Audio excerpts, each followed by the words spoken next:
buenas noches, ¿cómo están? Deportes aquí en Noticiero 9, edición central. Gracias a Elsa y a Marco. Vamos a hablar con Pedro Casibio, hace más de 30 años es sandinista. Bueno, vaya si tiene historias, ¿no? Pero vamos a saludarlo primero. ¿Cómo andás, Pedro? Buenas noches. Buenas noches, ¿cómo andas? ¿Todo tranquilo? Todo muy bien. ¿Cómo comenzaste con esto de escalar montañas, el andinismo y demás? Bueno, esto comenzó hace ya bastante tiempo, hace casi más de 30 años. En realidad yo trabajaba en una materia, soy veterinario, herpetólogo, sí, y trabajaba en herpetología, en ciencia, y generalmente empecé a trabajar en lugares de montaña, lugares como San Antonio de los Cobres en Salta, o en el sur y demás. Y empezamos a encontrar nuevas cosas interesantes a más de 4.000 metros de altura, por ejemplo, en San Antonio de los Cobres. Y siempre surgía la duda que había más arriba, o si se podía llegar más arriba. Sí. De esa manera empecé a indagar para ver cómo poder empezar a subir cerros. Y bueno, luego fue una pasión, algo que me atrapó mucho y bueno, a partir de ese momento siempre lo hice y durante todo el tiempo que pueda. Los grandes descubrimientos y travesías nacen desde la duda, ¿no? Totalmente. ¿Qué hay más allá? Totalmente, ¿qué hay más allá o qué podemos encontrar? De hecho, nosotros hemos realmente encontrado cosas interesantes a gran altura, especies que incluso se consideraban extintas, las hemos encontrado en determinados lugares de altura. Ahora, ¿cómo das ese paso para escalar el Aconcagua? 2014 es tu primera vez, ¿no? 2014 es mi primera vez, yo en este momento ya tengo 9 cumbres en el Aconcagua. Yo quería ir a la montaña más alta de América, uno de los íconos de la Seven Summit, de hecho es la segunda montaña de la Seven Summit, de las montañas más altas de los continentes, y se me ocurrió ir a la Aconcagua y hacerlo de una manera bastante particular. ¿Sí? No llevé guías, no fui con nadie, no llevé porter, no llevé mulas, nada. Simplemente acarrié todo mi equipo, me subí empecé a subir todo el equipo a Plaza de Mulas, que es el campo, básicamente el campo base en Aconcagua, y a partir de ahí empezar a subir cada uno de los distintos campos, como son Mulas, Canadá, Nido de Cóndores, Cólera y por fin la cumbre, ¿no? ¿Qué te mueve? ¿O qué te moviliza sería? Porque pasión, digamos, sería muy poco definir esto con pasión, digamos, es otra cosa, ¿no? Es más profundo. Todo el mundo siempre pregunta por qué alguien quisiera subir o arriesgar su vida subiendo un cerro, ¿no? Además no arriesgan su vida un ratito, arriesgan todo el tiempo. Todo el tiempo. Aconcagua generalmente, por decir, el tiempo estimado en una persona normal, en subirla tarda 15 días, ¿sí? En esos 15 días se tiene que enfrentar a temperatura de menos 40 grados, viento de 120 kilómetros por hora, frío realmente extremo y condiciones extremas, con una falta total de oxígeno, alimento escaso muchas veces y una deshidratación que todo el tiempo es inminente. Una persona en una montaña llega a perder hasta 6 litros de agua por día. Sí. Llega a bajar 1 kilo de peso tranquilamente por día, simplemente estando en un campo de altura. Entonces, yo creo que por ahí, en mi caso, en la primera oportunidad, cuando hice la primera cumbre de Aconcagua, me ocurrió una situación muy particular, estando a 6.700 metros de altura, en un lugar que se llamaba el Filo del Guanaco, una zona a simplemente 150 metros de la cumbre. Bajando de la cumbre, me encuentro un ruso tirado boca abajo. En esa situación, justo se había levantado viento blanco. ¿Era tu primera? Era mi primera Aconcagua, 2014. Sí. Había viento blanco, o sea, las condiciones no eran buenas para nada. Y esta persona se había caído, se le había roto la antiparra y el viento blanco le estaba congelando las córneas, con lo cual no podía ver. Los compañeros que habían ido con él le dijeron que, bueno, bajo una regla que es estándar, se quedaba él, ellos bajaban, obviamente lo habían dejado ya en el abandono. ¿Esa es la regla? Sí, no pueden morir 6 por 1. Por 1, claro, ¿cierto? O sea, realmente se lo sacrifica ese uno. Eso es algo que a la gente le cuesta muchísimo entender, hay muchísimas controversias con eso, pero es una realidad. No van a morir 6 personas por el costo de una. Ahí vos te encontrás con el ruso. Yo me encuentro con el ruso, me lo encuentro y llamo a la patrulla de rescate por la radio que tenía. Y justo había ocurrido una situación inesperada. Hacía casi un mes que no se podían hacer cumbre en la Aconcagua y se habían largado demasiadas expediciones, habían demasiados accidentes ese día. Sí. De hecho, habían muerto ya 4 personas ese día en la cumbre, en el cerro. Entonces, me dicen que no podían asistirme porque estaban todos los rescatistas, estaban básicamente ocupados rescatando a otras personas, incluso con mayor probabilidad, porque incluso llegar a esa altura en la que se encontraba el ruso era casi... La probabilidad de vida es muy baja. Muy baja porque se iba a tardar más de 4 a 6 horas y esta persona moriría congelada. Entonces decidí bajarlo por mi cuenta. ¿Tu primera Aconcagua? Sí, a pesar de que me dijeron que, o sea, la patrulla me recomendó 200 veces que no lo haga, que baje, porque las condiciones eran muy adversas, realmente las condiciones eran muy malas. Y bueno, yo decidí ir en contra de eso y bajarlo. ¿Cómo fue ese descenso con alguien más? Fue difícil, muy difícil, fue extremadamente difícil. O sea, fue algo que realmente, de alguna forma, me marcó en cierta manera en ese aspecto con la montaña. ¿Cuánto demoraste? Porque demoré casi en bajar 1000 metros de desnivel, 12 horas con esta persona. Estábamos hablando de unas situaciones de 8, sí, porque tardamos 8 horas hasta Cólera y de ahí hasta Nido de Cóndores 4 horas más.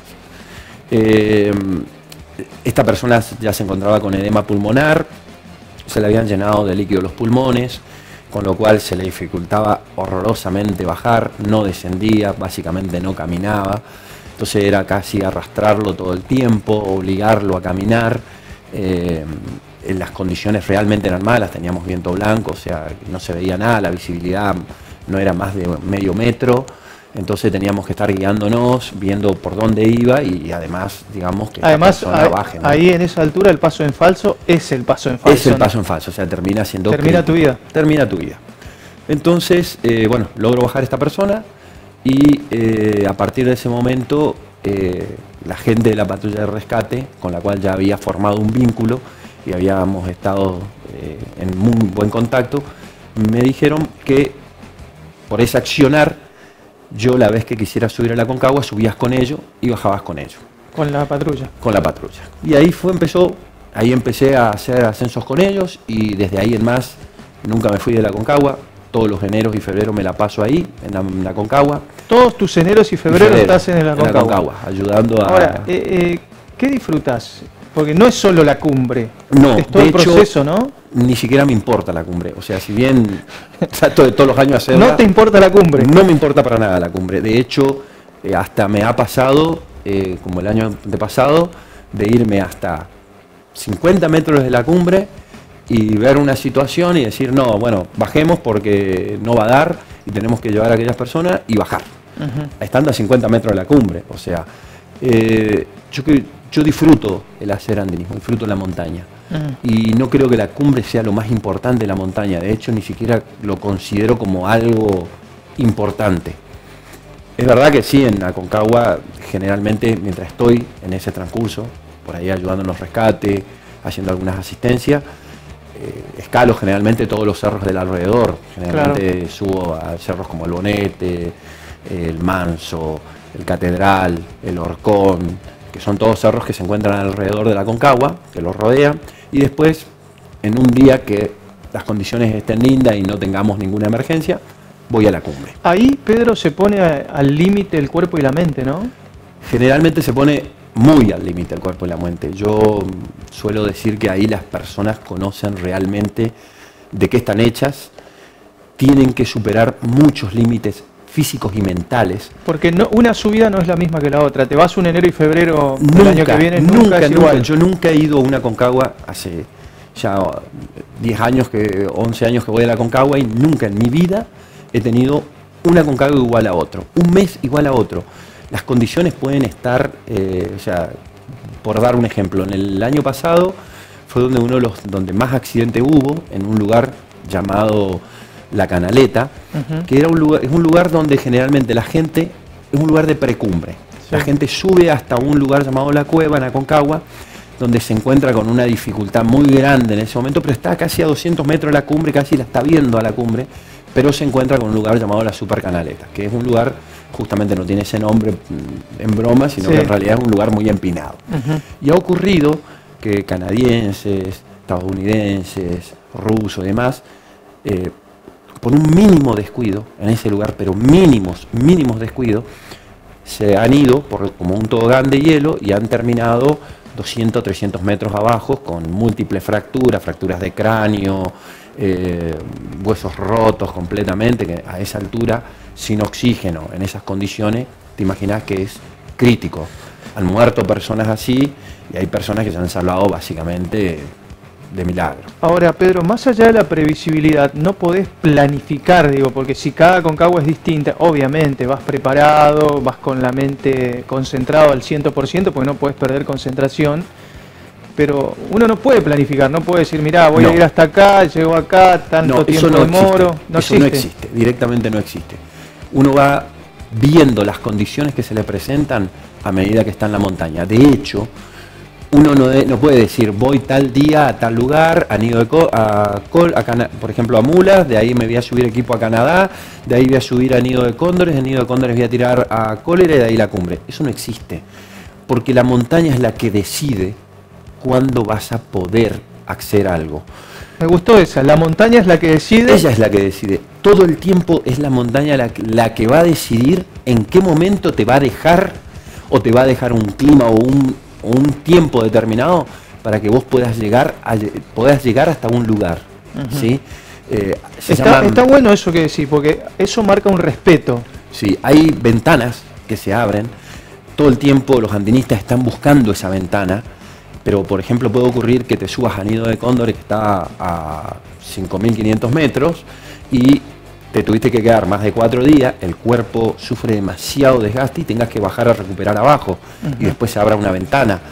O sea, ves que hay una ventana a los... ¿Qué sería una ventana? Una ventana es un tiempo aceptable para subir. Ah, el clima. Bien. Donde los vientos no son tan extremos, donde el frío no es tan extremo, por ende, y donde no hay condiciones adversas que no te lo permitan. Por ejemplo, una nevada fuerte un día y al otro día obviamente puede haber avalanchas. Entonces no sería conveniente que la gente salga por más que el día esté en muy buenas condiciones. En tu caso, Pedro, por lo que escucho, y corregime si me equivoco, ya no es un desafío personal, es como que lo disfrutás. Decís, enero y febrero, gente que va a la playa, otros van, qué sé yo, de vacaciones allá, yo voy a la Aconcagua. Yo siempre digo que la Aconcagua es mi psicólogo, o sea, todo el estrés laboral, todo lo que tenga que pasar a fin de año lo resuelvo ahí, lo resuelvo en esos 2 meses. O sea, voy a la montaña y puedo resolver todos los problemas, venir totalmente tranquilo, volver con todas las energías para afrontar lo que se lleva del año, y me parece la mejor forma para arrancar el año. Y en ese punto, ahí donde no puedes dar un paso en falso, ¿el tener a la muerte presente es una alerta o nunca la tenés presente? Porque sabés que viste la muerte, o sea, no es siempre que... la tenemos presente, ¿sí? Siempre, absolutamente siempre, porque conocemos los problemas que hay, constantemente estamos viendo accidentes, constantemente estamos viendo gente que incluso llega a perder su vida, y eso te hace tenerla todo el tiempo presente, saber que... es como una alerta. Y siempre nosotros decimos que el mínimo error, la montaña te lo cobra.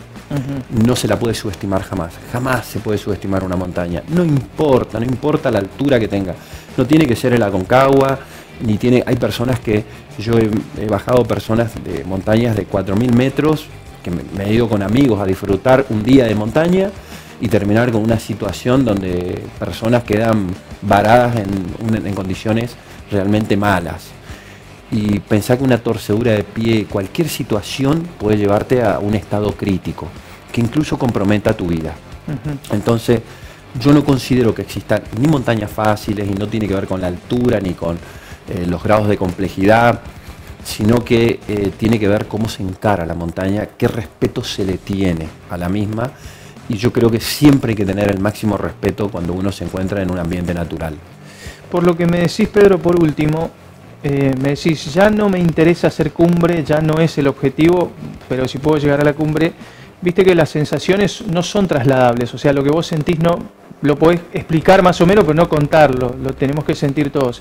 O sea, que ya no es llegar a la cumbre y estar en la cima del mundo, sino que es el proceso en sí y todo lo que acarrea ¿Desde que subís a la montaña, desde que preparás la subida o desde dónde? Totalmente. Desde el momento en que empezás a subir la montaña hay un proceso. Yo creo que todo el que va a una montaña nunca, jamás vuelve la misma persona. Todo el mundo piensa, o muchos me preguntan, pero vos tenés muchísimas montañas hechas, muchísimas cumbres, ¿no te va a costar esta cumbre o no te va a costar aquella? A mí todas las cumbres me cuestan. Es una mentira que yo venga y diga, sí, que porque tener Nueva Aconcagua no me va a costar otra montaña o una más baja. Es mentira. Sí. Toda cumbre cuesta, toda montaña cuesta muchísimo y muchas veces hay que entregar mucho de uno a la montaña. Yo siempre digo que te pone tan al límite, te pone en una situación tan límite que realmente uno tiene que entregar mucho de uno para poder llegar a coronar una montaña. No siempre la montaña deja que uno suba. Está bueno eso que decís, uno después que sube una montaña no vuelve siendo el mismo. Me gusta la remera, una montaña está llamando, un celular, tengo que irme. Enero y febrero. Enero y febrero, seguro. Pedro, un placer, ¿eh? Muchísimas gracias. Muchas gracias. No te digo que te voy a acompañar porque le tengo un poco de temor a las alturas, pero después me contaba, me mandó algunos videos y acá lo pasamos. Perfecto. Un placer. Gracias. Pedro Casivio, andinista, contando su historia, no solo en la Aconcagua, y hablando para que lo entienda, digo, el televidente respecto a no las sensaciones, sino lo que significa nada más y nada menos subir o trepar una montaña.